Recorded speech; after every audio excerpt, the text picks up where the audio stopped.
Bonjour à tous, bienvenue pour cette session sur IHCache 3 hors de son élément. Donc c'est une session, je ne ferai que du live coding. Je prends les questions pendant la session avec grand plaisir. Et donc on va utiliser quelque chose d'assez simple. Ce que vous voyez là, c'est du code IHCache 2. Et on va voir que pour IHCache 3, on a décidé de faire un certain nombre de changements non négligeables, tant au niveau Java que même au niveau XML. Alors, plutôt que d'inventer une application, je suis allé chercher la pet clinique de Spring, qui a l'avantage d'être, comme vous l'avez vu juste avant, déjà configuré avec IHCache pour le caching. Et donc l'idée, ça va être de passer à IHCache 3 en utilisant le support JSR 107, et puis de faire un peu découverte des API et des fonctionnalités qui sont offertes par la librairie.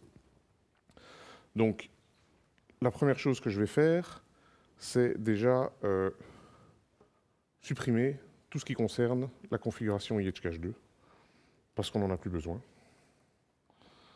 Le piège en faisant ça, c'est qu'il ne faut pas oublier de réactiver Spring Boot et le caching au niveau de l'application elle-même. Et puis, le reste, c'est principalement mon POM XML, où j'avais une dépendance vers IHCache, que je remplace. Alors ça, c'est déjà un premier changement. Nous sommes passés à org IHCache en ce qui concerne les coordonnées Maven. Et bien sûr, ce qui m'intéresse, c'est la version 3.0.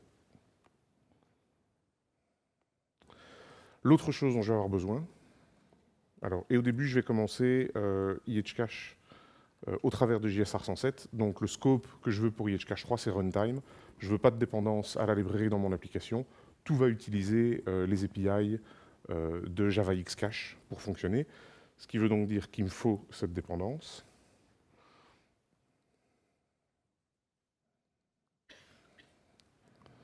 Alors, malheureusement, la complétion ne se fait pas toute seule. Et par contre, il me manque une dépendance Spring Boot pour faire fonctionner tout ça, qui est celle-ci. Donc, une fois que j'ai tout ça, j'ai ce qu'il faut en termes de dépendance pour commencer à travailler.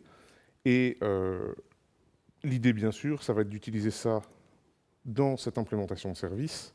Et on voit que l'implémentation de service déclare déjà la méthode findVets comme étant cachable. Et le but de cet attribut, c'est d'indiquer le nom du cache qui doit être utilisé. Donc, ce qui me reste à faire maintenant, c'est d'utiliser le support de Java Xcache dans Spring Boot pour récupérer le nouveau cache, puisque j'ai supprimé ceux qui utilisaient IHCache 2X. Et donc, la façon dont je fais ça est assez simple. Je vais pour le moment le faire de façon explicite. Donc, j'ai ici un JCache Cache Manager, qui est la classe de Spring qui permet de faire la connexion donc, entre l'abstraction Spring Caching et l'abstraction Java Xcache. Comme on dit, pour résoudre un problème, on rajoute toujours un niveau d'abstraction. Donc là, afin de parler à mon cache, je mets deux niveaux d'abstraction, celui de Spring plus celui du standard. Comment est-ce que ça fonctionne? Eh bien, il faut que je récupère d'abord le provider de caching. Et donc pour ça, je vais utiliser la méthode statique getCachingProvider. Cette méthode, elle fait appel au service loader qui existe depuis Java 1.6. Ici, j'ai qu'un seul provider sur le ClassPath, donc je peux me limiter à cette version-là.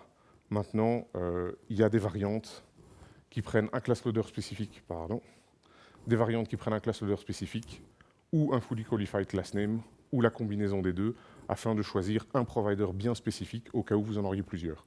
D'ailleurs, si jamais vous en avez plusieurs, cette version par défaut lancera une exception en disant « je ne sais pas lequel prendre ».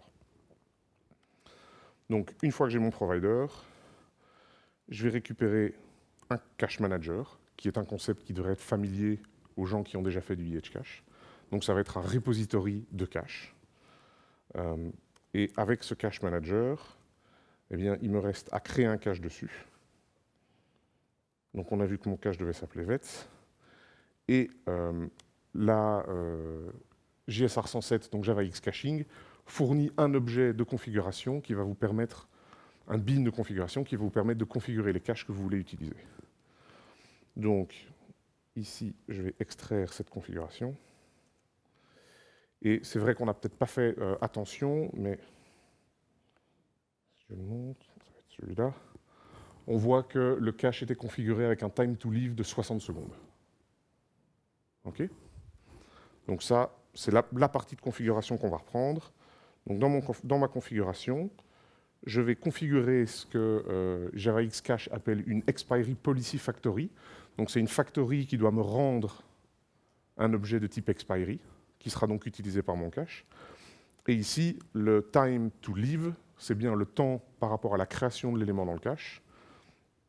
Et donc j'utilise une created expiry policy, qui a une méthode statique factory of, et qui demande une duration. Et cette duration, je dois lui donner un time unit, hop, ainsi que ma durée. Je vais faire passer ça à la ligne, ce sera plus facile à voir. Voilà. Ici, j'ai créé mon cache. On va monter ça un peu.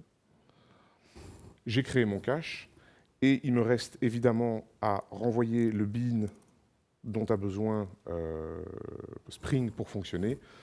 Et ce bean, eh bien, c'est un Jcache Cache Manager qui, comme dans le code d'IHCache 2 avant, wrap le Cache Manager Java Xcache. Et donc ici, je passe mon Cache Manager. Voilà. Et donc là, a priori, démo time, on relance l'application. On a oublié de déliter les imports IHCache.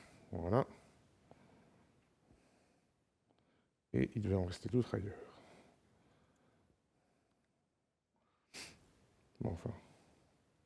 Ah, zut, je sais. La classe de test qu'il ne fallait pas garder.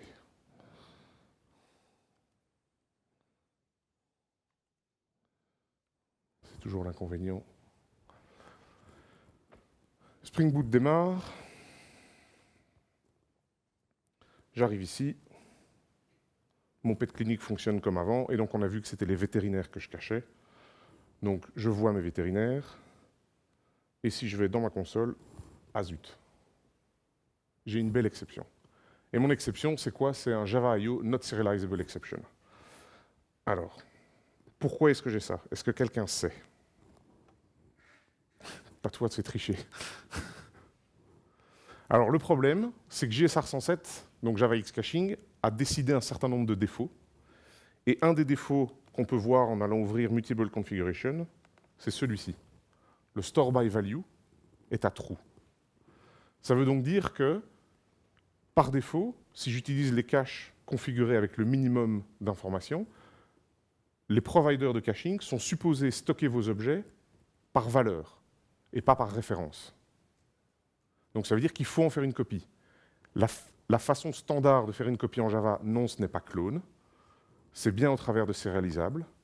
Or, ici, je mets des vets. Les vets, ce sont des personnes qui sont des entités de base et qui ne sont pas sérialisables. Et donc, mon code explose pour cette simple raison. Et donc, c'est un des inconvénients de Java X Caching, parce que ça, c'est probablement, malheureusement, votre première expérience avec Java X Caching, si vous allez faire un cache d'un de vos objets métiers, qui n'est pas forcément sérialisable, mais vous êtes censé cacher sur le heap, donc sans avoir besoin de sérialisation, et ça explose. Heureusement, la solution, elle est plutôt simple. Je vais dans la configuration, je fais un store by value false. Alors, on va juste faire encore un changement. On va aller ici et on va rajouter un level org ihcache égale info et login level root égale warn, parce que finalement, on est là pour voir ce qui se passe avec le caching. Et du coup, on va rajouter un autre qui est Hibernate debug. Donc, je redémarre mon application avec mes changements. Il y a plein de logs en moins. Il y a les logs qui m'intéressent, qui sont des logs ihcache et pas de chance, il y a un peu trop de vent. Voilà, je vois que mon cache VETS a bien été créé. J'ai un certain nombre d'informations, je reviendrai tout à l'heure dessus. Moi, ce qui m'intéresse maintenant, c'est de voir l'application, de recharger la page des vétérinaires, de la charger un certain nombre de fois. Et tout de suite, on peut se rendre compte dans les logs que la requête Hibernate n'a été exécutée qu'une seule fois. Et donc, ça veut bien dire que le caching est proprement en place. Et cette fois-ci, je n'ai pas d'exception, tout fonctionne bien, mais ma liste de vétérinaires est bien cachée comme attendu. C'est clair jusqu'ici? Parfait. Donc, une des fonctionnalités supplémentaires avec JSR 107, c'est que quand vous créez un cache manager, vous pouvez lui passer un URI et un class loader. Ou alors un URI, un class loader et des propriétés. Donc ici, ce qu'on va faire, c'est qu'on va récupérer, on va d'abord aller le créer, on va récupérer un fichier de configuration IHCache.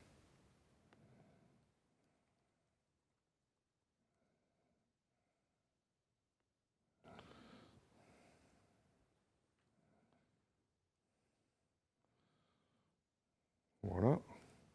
Dans lequel on va non seulement avoir le namespace par défaut d'IHCache, mais aussi un namespace supplémentaire pour JavaX Caching,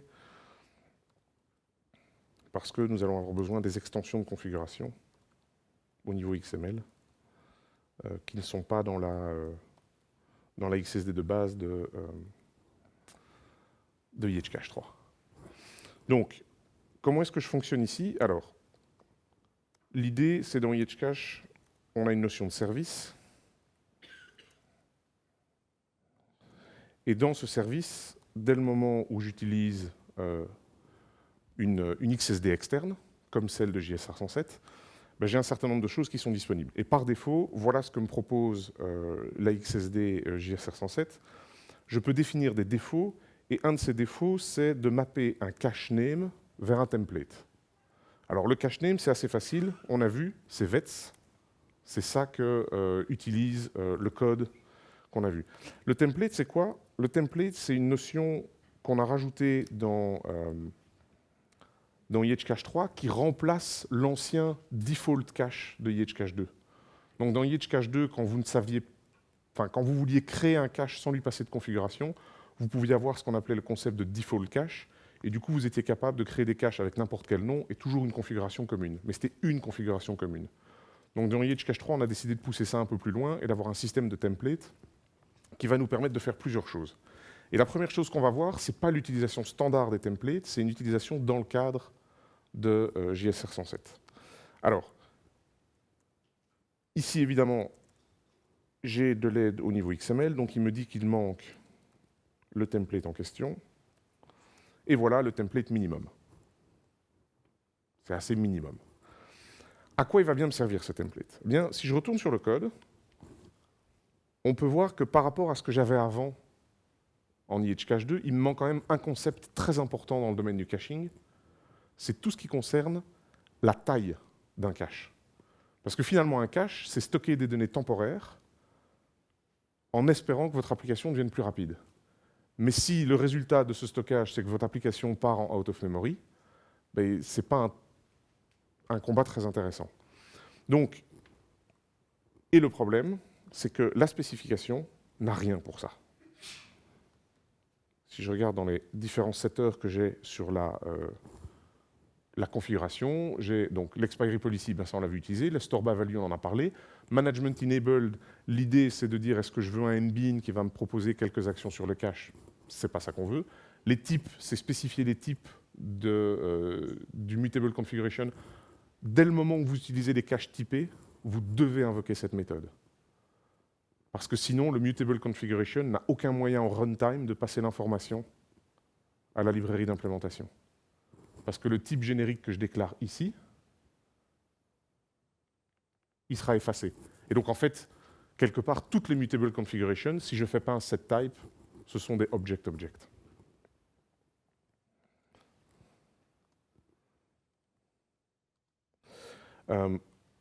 On continue. Cache loader, writer, ça c'est des histoires pour les patterns de cache true.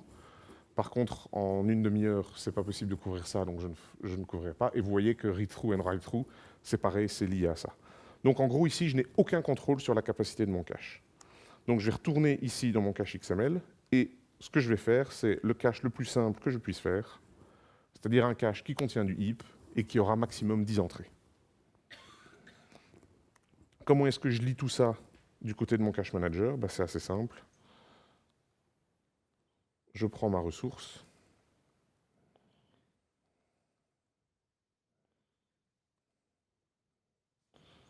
Voilà, pardon. Il me faut un URI qui me demande du coup une exception sur la méthode. Et ici, sur le provider, je peux lui demander son class loader par défaut, ce qui me paraît être cohérent pour notre cas d'utilisation. Donc à nouveau, on redémarre l'application. Et on voit cette fois-ci une information supplémentaire, c'est celle-ci.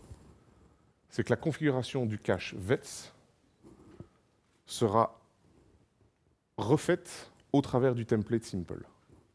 Alors ici, il n'y a pas trop de problème parce que je définis mes notions d'expiration dans le code et je définis la taille de mon cache, ce que je ne peux pas faire dans le code, au niveau du XML. Donc, pas trop de soucis sur comment ça fonctionne. Alors, juste pour bien montrer, on a toujours les vétérinaires. Et si je retourne dans les logs, on a exactement le même comportement qu'avant. C'est-à-dire que j'ai fait plusieurs fois un refresh sur la page, j'ai qu'une seule requête à Hibernate, tout le reste provient du cache. L'idée ici, c'est de dire, cette notion de configuration qui réécrit, ça veut dire qu'en fait, je peux ici décider de configurer l'expiry et décider de configurer un time to leave en secondes, qui d'ailleurs est le défaut, à 5 secondes. Alors, pour des données de référence comme les vétérinaires, c'est sans doute pas très intéressant, mais ça illustre par contre que cette fois-ci, je redémarre mon application. Ce qui va se passer là, et ça c'est une des particularités des templates dans le cas où ils sont utilisés avec cette notion de service JavaX caching, le template en fait va vous permettre de mettre à jour la configuration du cache sans toucher au code. Quand on a fait le développement d'IHCache 3, on s'est dit que ça pouvait être intéressant dans certains cas d'utilisation où vous avez une application existante. Alors il y a une manière de même spécifier l'XML quand vous invoquez le getCacheManager par défaut. Il y a une propriété système qui peut être setée pour passer l'XML afin qu'en fait vous chargiez quand même un XML dans le cadre du défaut. Et on s'est dit du coup que cette possibilité de surcharger les définitions des caches telles que faites en code pourrait intéresser un certain nombre de personnes. Donc ici, si je recharge les vétérinaires, j'ai dans mes logs, voilà, je l'ai fait 3-4 fois et je l'ai rechargé 2 fois parce que j'ai cette expiration au bout de 5 secondes que je n'avais pas avant puisque c'était 60 secondes, donc beaucoup plus long. Et donc j'ai bien un comportement différent de ce que le code décrit. Alors, est-ce que ça doit être ça, votre base de travail? Non, certainement pas. Si vous décidez d'utiliser la configuration XML, c'est beaucoup plus simple de ne pas faire tout ça. C'est pas ça qu'on va faire. Ce qu'on va faire, c'est on va aller dans l'application.properties et faire ici une cache, récupérer le jcache config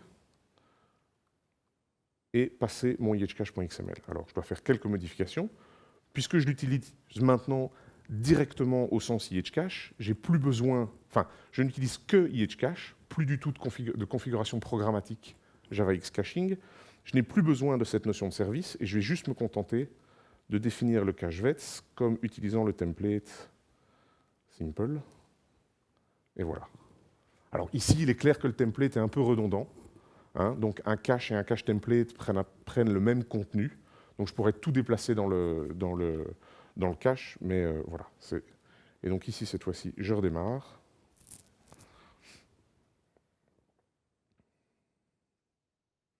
Et à nouveau, on voit que mon cache VET s'est créé.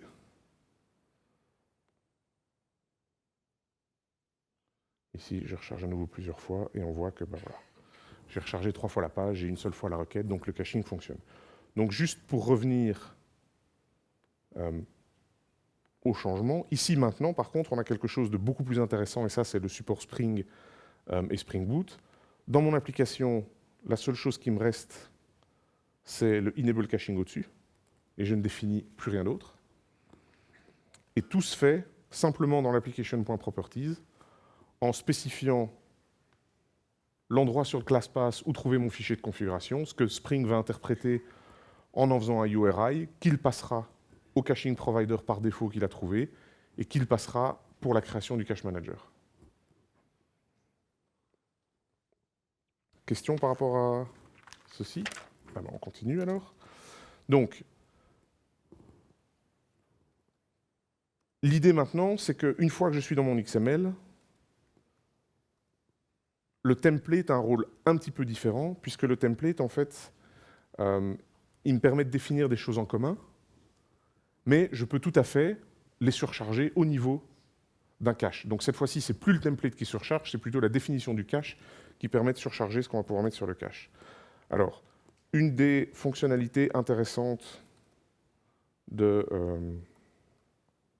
EHCache 3, c'est la capacité de stocker en off-heap. Donc l'idée du stockage en off-heap, c'est que vous allez utiliser de la mémoire qui sera dans le process de la JVM, mais qui ne sera pas sous le contrôle du garbage collector. Donc vous allez pouvoir mettre un volume de données libre qui n'aura aucun impact sur les temps de latence causés par les full JC et autres activités du garbage collector. Par contre, dès le moment où je fais ça, comme je stocke quelque chose en dehors du heap, il n'y a pas de magie. On ne peut pas vous stocker un objet Java en dehors du heap. Donc on va être obligé d'utiliser une représentation binaire. Et comme je l'ai dit tout à l'heure pour la logique du by value, ça veut donc dire qu'il faut qu'on fasse de la sérialisation. Alors, au moment où je décris les types qui sont dans mon cache, par exemple ici un string pour les clés, je peux aussi spécifier deux informations. La première, c'est un serializer. Alors la bonne nouvelle, c'est que quand vous utilisez un type du JDK comme string, ça ne vaut sans doute pas le coup, parce qu'on a un serializer optimisé. Par contre, si on parle plutôt de la valeur en ayant un type qui est un type propre à votre application, vous n'êtes pas obligé de le rendre sérialisable. Vous pouvez nous passer un serializer, et on verra dans quelques minutes l'API des serializers. Vous pouvez nous passer un serializer qui doit juste être capable de convertir votre objet en un byte buffer et inversement. Il y a aussi une autre chose que vous pouvez spécifier au niveau du type des clés et des valeurs, c'est un copieur. Et ça, en fait, l'idée, c'est que vous pouvez avoir envie d'avoir une sémantique par valeur quand vous êtes en heap. Donc parce que, par exemple, vous mettez des objets qui, malheureusement, sont mutables dans le cache, mais vous voulez quand même les protéger du reste de la logique de votre application. Et là, à ce niveau-là, vous pouvez préciser un copieur qui, lui, a une interface un petit peu différente parce qu'il va pouvoir permettre de faire un copie à la lecture ou une copie à l'écriture. Donc vous allez avoir des sémantiques qui peuvent être plus fines et qui, par contre, peuvent, plutôt qu'utiliser un byte buffer comme intermédiaire, vont pouvoir utiliser quelque chose comme un copy constructor ou alors une logique plus complexe. Par exemple, ici, on cache quand même des choses qui sont liées à Hibernate. Il faut savoir que quand vous cachez des choses qui sont liées à Hibernate, si jamais vous essayez ensuite d'accéder à des attributs lazy ou des choses comme ça, vous allez avoir des problèmes parce que la session Hibernate ne sera sans doute plus valide. Et donc, on pourrait très bien imaginer un copieur qui fait le nécessaire, qui déconnecte l'objet d'Hibernate à l'écriture et qui le reconnecte à la lecture avec la session en cours. Autre chose que vous pouvez faire dans EHCache, c'est aller jusqu'à ce qu'on appelle un cache 3 tiers.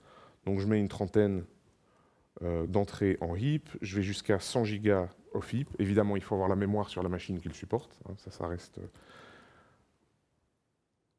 reste nécessaire. Et je peux mettre aussi quelque chose sur disque. Et disons, voilà. Là j'ai 10 Tera de disque pour cacher des données, j'ai un gros volume de données à cacher. Quand je fais ça, je peux aussi, au niveau du disque, indiquer que je souhaite qu'il soit persistant. Et donc là, ça va me permettre d'avoir un stockage dans mon cache. Si ma VM se ferme proprement et que le cache manager est fermé proprement au moment du shutdown de votre application, les données pourront être récupérées au redémarrage.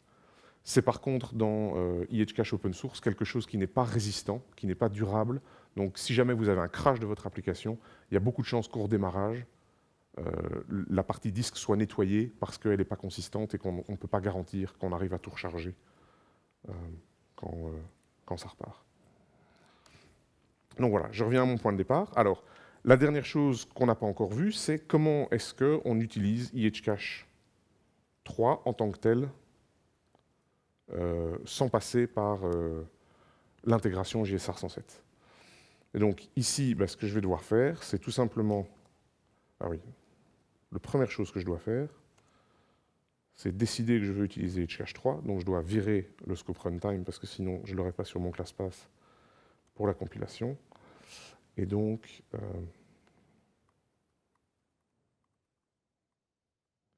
virer mes imports pour voir le conflit. Donc ici, je vais cette fois-ci dire que mon bin va me renvoyer un cache manager, mais cette fois-ci, c'est le org ihcache cache manager. Ça veut dire qu'il en reste un quelque part. Celui-là.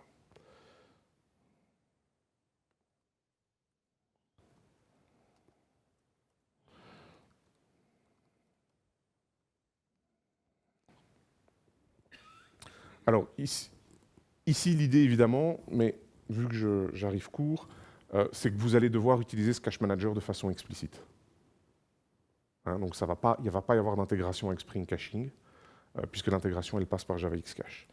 Par contre, tout ce qui est construction du cache ici va se faire de façon très fluente, donc en utilisant une API dit de type fluente. Et donc ici, voilà, j'ai créé mon cache manager. Je veux que mon cache manager ait un cache. Alors l'idée, c'était de cacher les résultats de recherche de mes propriétaires d'animaux dans le pet clinique.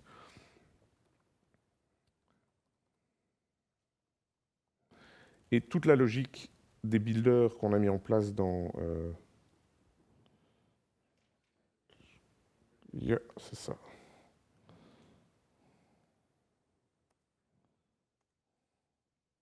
Ah non, c'est pas ce que je voulais faire.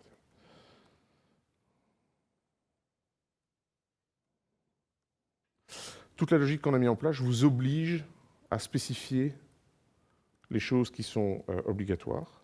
Donc ici, je vais devoir donner le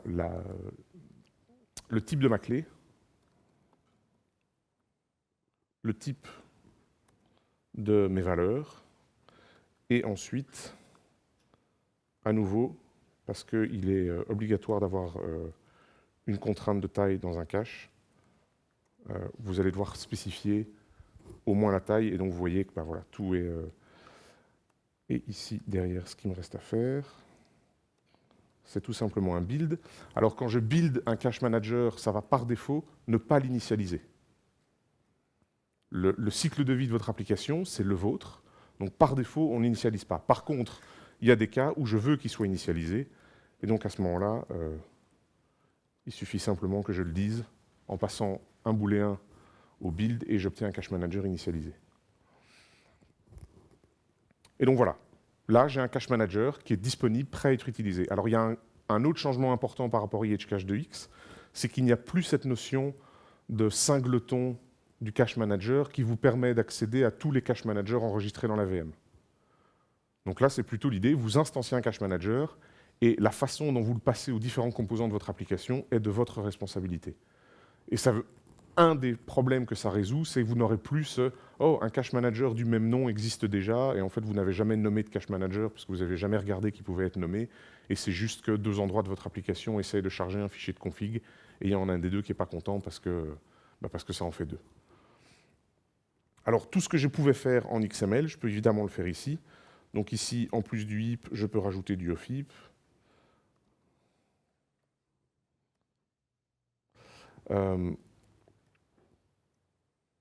Je peux aussi faire ce que j'avais fait, c'est-à-dire rajouter mon expiry. Alors évidemment, les API sont un petit peu différentes de celles qu'on a vues avec Java Xcache. Et donc ici, par exemple, le time to leave, il s'exprime comme ça. J'ai aussi un concept de duration.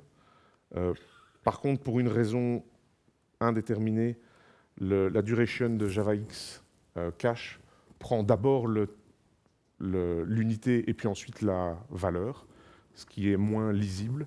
Donc là, on a inversé ça. Et ça vous permet de récupérer à nouveau tout simplement un time to leave tel que vous le connaissiez. Maintenant, vous pouvez tout à fait ici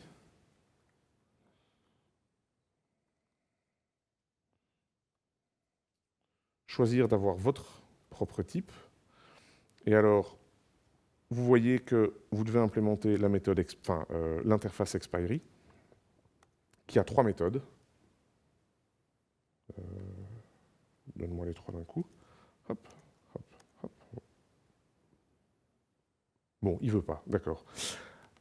Je vais les ajouter juste après. La première, c'est getExpiryForCreation, qui va être invoqué, il me reste 30 secondes, qui va être invoqué... Ah non, zut, d'accord. Continuez à regarder. C'est intéressant. La fonctionnalité qui tue, c'est OFIP, et le fait de pouvoir avoir des serializers custom. Emmenez-le faire un tour. Merci.